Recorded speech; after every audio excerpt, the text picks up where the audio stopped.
Let me ask you something. If I pop the hood of your life right now, what would I see? Would I see a 12-cylinder engine built for speed, built for power, built to dominate, but you driving it like it's scared to leave first gear? Because that's what I see every single day. People with elite potential, top-tier talent, world-class ability, but living like they're average. See, the problem is not that you don't have enough.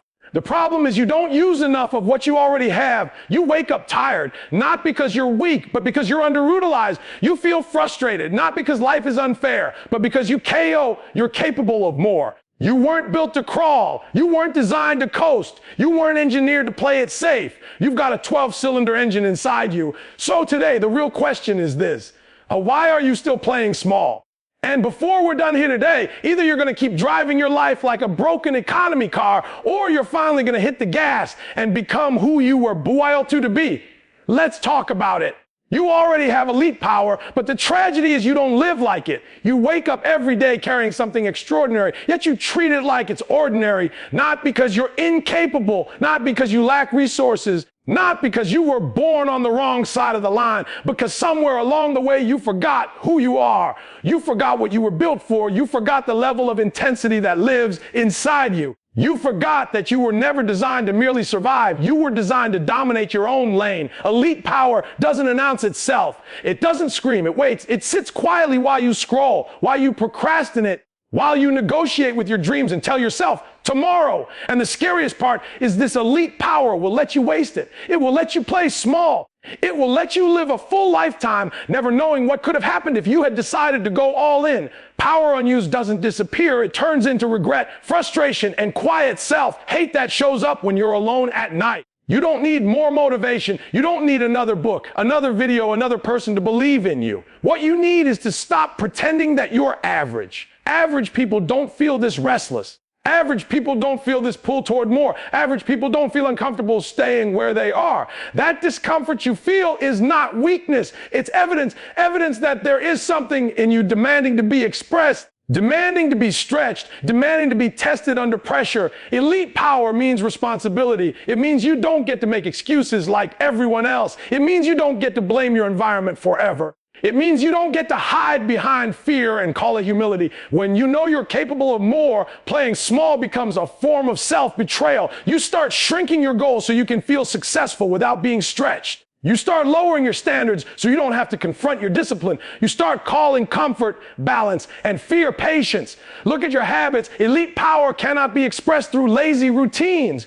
You cannot run a high-performance engine on low-grade fuel. What you feed your mind, how you use your time, who you allow access to your energy, these are not small decisions. These are daily votes for the person you are becoming. Acting like you don't have power shows up in the little things: sleeping on your potential, avoiding hard conversations, settling for almost, stopping when it gets uncomfortable. The truth is, you've survived things that should have broken you. You've adapted in environments that were never designed for you to win. You've learned how to endure pressure, how to move forward when you were scared, how to function when everything was uncertain. That didn't happen by accident. That was training. That was preparation. That was proof that there is more strength in you than you've ever fully accessed. Elite power demands honesty. Honest about your effort. Honest about your excuses. Honest about how often you choose easy over excellent. You don't disrespect your potential by failing. You disrespect it by never trying at full capacity, by never seeing how far you could really go, by never discovering what happens when you stop holding back and start operating like you know who you are. You already have elite power. The only question is how long you plan to keep pretending that you don't. Playing small is a choice. Even when life convinces you it isn't, it doesn't feel like a choice at first because it hides behind logic, responsibility, and caution. It sounds reasonable. It sounds mature. It sounds like you're being smart. But underneath all of that, it is still a decision to stay beneath your capacity. Nobody wakes up and says they want to waste their potential. They just make daily choices that keep them safe, unseen, and unchallenged. Most people blame limitations when the real issue is permission. You've been waiting for someone to tell you it's okay to go bigger, to aim higher, to take up more space. You've been waiting for perfect timing, guaranteed results, or a sign that failure won't hurt. But permission never comes from the outside. The world doesn't reward potential. It responds to movement. Playing small keeps you invisible. And invisibility feels comfortable because it protects you from judgment, from criticism, from being exposed. Fear loves to disguise itself as practicality. It tells you to wait until you're more confident, more prepared, more established. It tells you not to risk what you have for what you want. It tells you to stay in the lane you already know, because stepping into something bigger means you might fall. Playing small is not about lack of courage in big moments. It's about avoiding the small daily acts of bravery that slowly build momentum. You didn't choose your starting point, but you choose your direction. Limitations are real, but they are rarely final. What keeps people stuck is not what they lack, but what they believe they're allowed to want. Playing small shows up when you lower your expectations so you don't have to deal with disappointment. When you convince yourself you're being realistic instead of honest. When you accept situations that drain you because confronting them would require courage. There is a cost to playing small that nobody talks about. It doesn't just keep you where you are, it slowly erodes your confidence. Each time you ignore the urge to step forward, something inside you gets quieter. Each time you settle, your standards drop. Each time you say no to growth, you reinforce the identity of someone who watches instead of acts. Over time, that identity becomes harder to break than any external obstacle. Playing small is reinforced by comparison. You look at people ahead of you and tell yourself they're different, luckier, more talented, more connected. You look at people behind you and use them as proof that you're doing fine. Both directions keep you stuck. Growth requires you to look inward and ask if your actions match your capacity.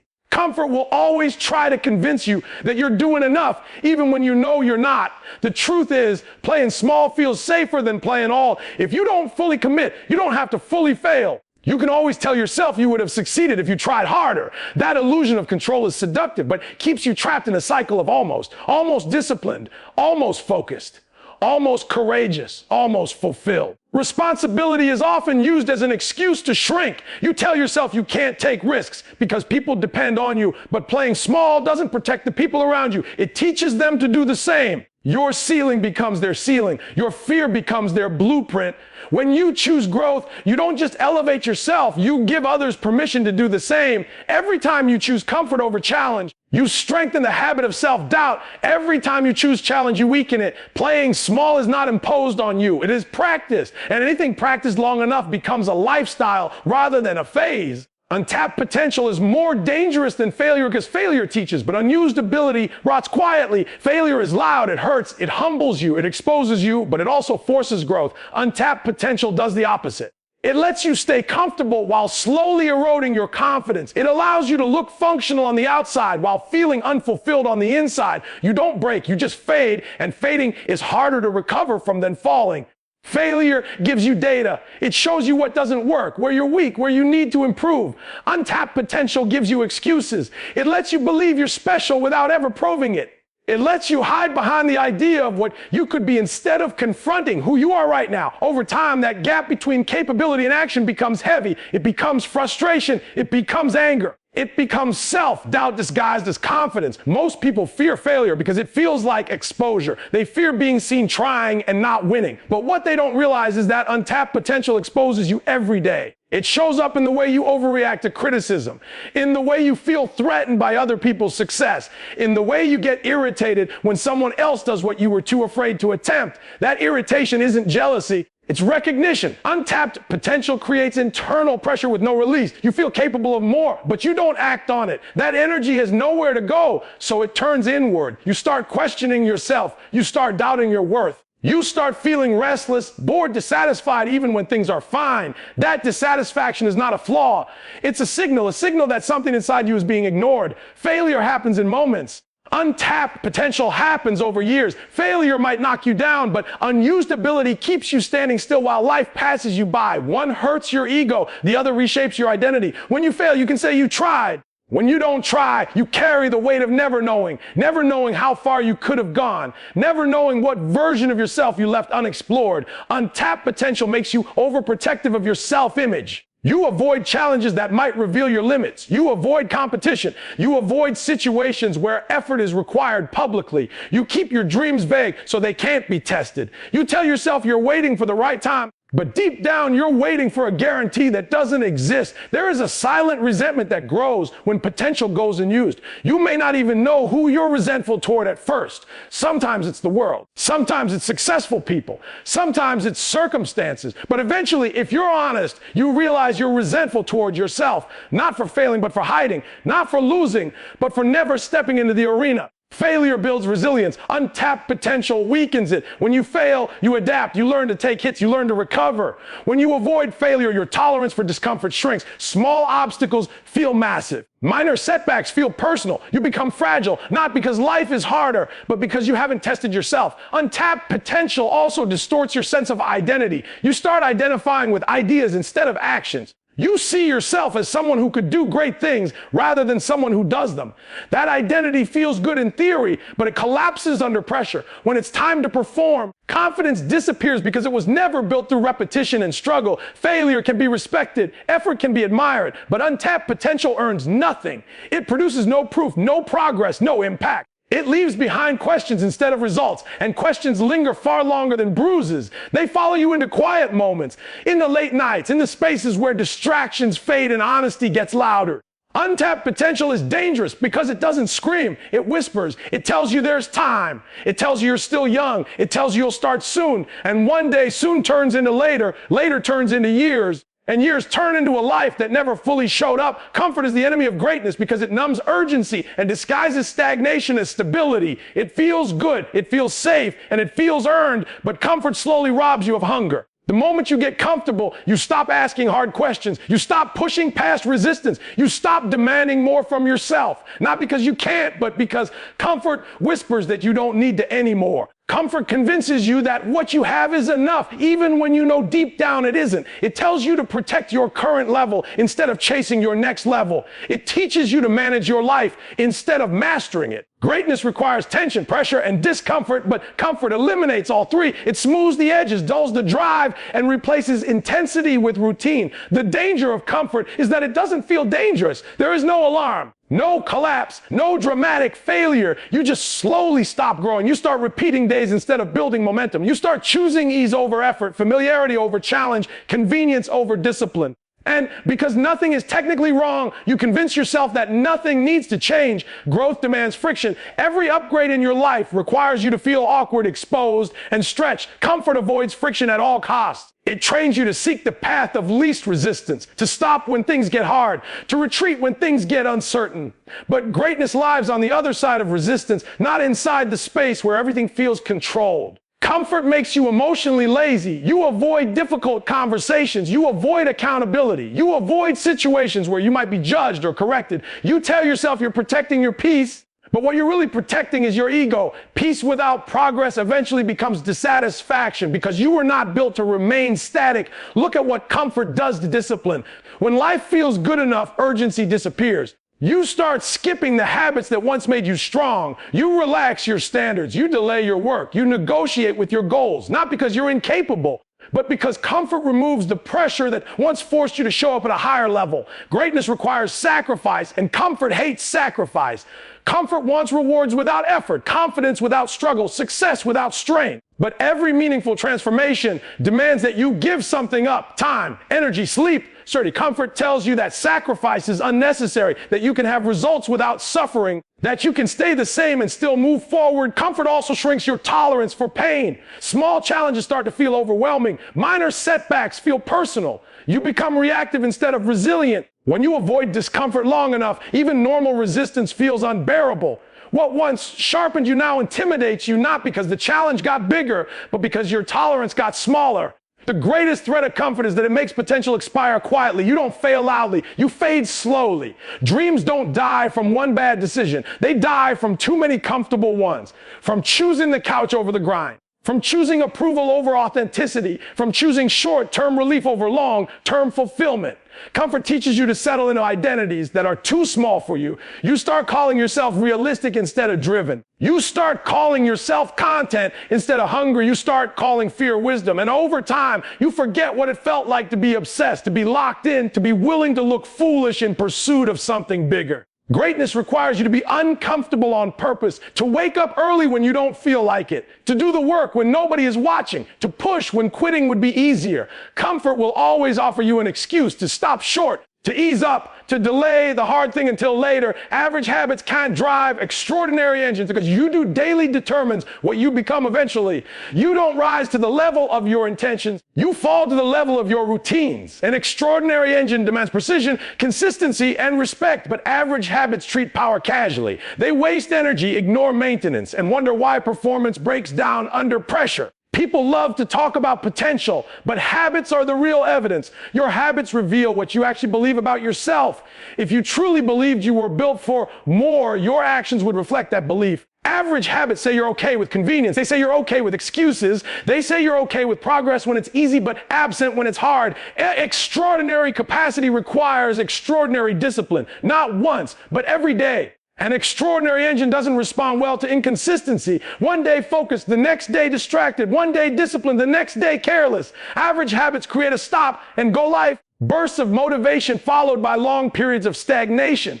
That inconsistency confuses your direction and erodes your confidence. You start doubting your ability, not because you lack it, but because you don't honor it consistently. Look at how average habits manage time. Time is treated casually, wasted impulsively, filled with distractions that offer comfort but no return. Extraordinary engines need intentional scheduling, deep focus, and protected hours. Average habits allow interruptions to dictate the day. They prioritize urgency over importance and entertainment over execution. Over time, this trains you to be busy instead of effective. Average habits also show up in how you respond to resistance. The moment something feels uncomfortable, habits decide whether you push or retreat. Average habits quit early. They rationalize stopping. They negotiate effort. Extraordinary engines require habits that finish, habits that show up even when motivation disappears. Without those habits, power stays dormant, unused, and misunderstood. What you consume mentally matters just as much as what you do physically. Average habits feed the mind with noise, comparison, and distraction. They scroll instead of study. They react instead of reflect. An extraordinary engine needs clarity, not chaos. It needs focused input, challenging ideas, and environments that sharpen thinking rather than dull it. What you allow into your mind eventually shows up in your output. Average habits also avoid accountability. They prefer privacy without structure, freedom without discipline. Extraordinary engines thrive under standards. They grow with measurement, feedback, and correction. Without accountability, habits drift. When habits drift, performance declines. And when performance declines long enough, you start questioning your potential instead of your practices. Sleep, nutrition, movement, preparation. Average habits treat these as optional. Extraordinary engines treat them as non-negotiable. You can't demand elite results from a neglected system. You can't run at a high level while ignoring recovery. Average habits push when convenient and rest when undisciplined. Extraordinary habits know when to push and when to restore. Not emotionally, but intentionally. Average habits keep you reactive. You respond to circumstances instead of creating them. You wait for motivation instead of building momentum. Extraordinary engines require proactive habits that move first. Decide early and act with clarity. Waiting to feel ready is an average habit. Acting while uncertain is an extraordinary one. Your habits either reinforce your identity or undermine it. Average habits keep telling you that you're inconsistent, unreliable, and unfocused. Over time, you start believing that story. Extraordinary habits build evidence. Evidence that you can be trusted with more. Evidence that you can endure discomfort. Evidence that you can finish what you start. Extraordinary engines don't break because of lack of power. They break because of neglect, because the owner refuses to upgrade the systems that support performance, because they try to drive elite capacity with average standards. And eventually something gives, not the engine, but the belief that it can ever reach its full potential. It's time to hit the gas or get out of your own way because hesitation is costing you more than effort ever will. You keep slowing yourself down, second-guessing decisions, overthinking moves that should have been made already, not because you lack ability, because you're afraid of your own speed. You're afraid of what happens if you really commit, if you really accelerate, if you really stop leaving room for excuses. Getting in your own way doesn't look dramatic. It looks like delay. It looks like preparation without execution. It looks like planning without pressure. You tell yourself you're being cautious, but deep down you know you're avoiding momentum. Because once you hit the gas, there's no pretending anymore. Once you accelerate, you have to steer. You have to own the direction. You have to take responsibility for where you end up. Self-sabotage often shows up disguised as intelligence. You analyze everything. You predict every possible outcome. You rehearse every failure before it happens. That constant mental braking system keeps you from building speed. You don't need more clarity. You need more courage. You don't need to eliminate fear. You need to move while it's present. Hitting the gas requires trust. Trust in your ability to adapt. Trust in your resilience. Trust that you can recover even if you make the wrong turn. Most people never discover what they're capable of because they never allow themselves to move fast enough to find out. They stay in control, but control at low speed never reveals true performance. Getting out of your own way means letting go of the need to look perfect. It means allowing yourself to be seen trying, struggling, adjusting. It means accepting that growth is noisy, messy, and uncomfortable. When you keep slowing down to protect your image, you sacrifice progress. When you keep waiting to feel ready, you reinforce the habit of hesitation. Momentum changes everything. Problems that felt overwhelming at a standstill become manageable once you're moving. Confidence doesn't come from thinking, it comes from motion. The faster you act, the clearer things become. Speed creates feedback. Feedback creates improvement, but you can't access any of that while you're stuck debating your next move. Fear doesn't disappear when you wait. It gets stronger. Doubt doesn't resolve itself through caution. It multiplies. The longer you hesitate, the more reasons you invent not to move. Your mind will always find a justification to stay safe. That's its job. Your job is to decide whether safety is worth the cost of stagnation. Hitting the gas doesn't mean being reckless. It means being decisive. It means committing fully instead of partially. Partial effort keeps you confused because you never know if the outcome was caused by lack of ability or lack of commitment. Full effort removes ambiguity. Even when you fall short, you gain clarity. You know where you stand. You know what needs work. You know what you're made of. Getting out of your own way also means releasing old identities. The version of you that needed approval. The version that stayed quiet to avoid conflict. The version that played small to stay accepted. Speed demands honesty. You can't carry unnecessary weight and expect to move fast. Doubts, excuses, and outdated beliefs slow everything down. You don't need permission to accelerate. You don't need consensus. You don't need guarantees. Every moment you wait for alignment, someone else with less talent but more urgency passes you. Not because they're better, but because they're moving. Speed favors the bold, not the perfect. Your potential doesn't respond to caution. It responds to action. It responds to intensity. It responds to commitment. You can't ease your way into greatness. You have to choose it deliberately, aggressively, repeatedly. Either you press forward and deal with the resistance that comes with growth, or you keep blocking yourself and calling it patience. The road doesn't open up while you're standing still. It opens up when you commit to moving, when you accept uncertainty, when you trust your ability to handle what comes next. You already know what staying where you are feels like. You already know the cost of hesitation. The only thing left is whether you finally stop slowing yourself down and allow your life to move at the speed it was built for.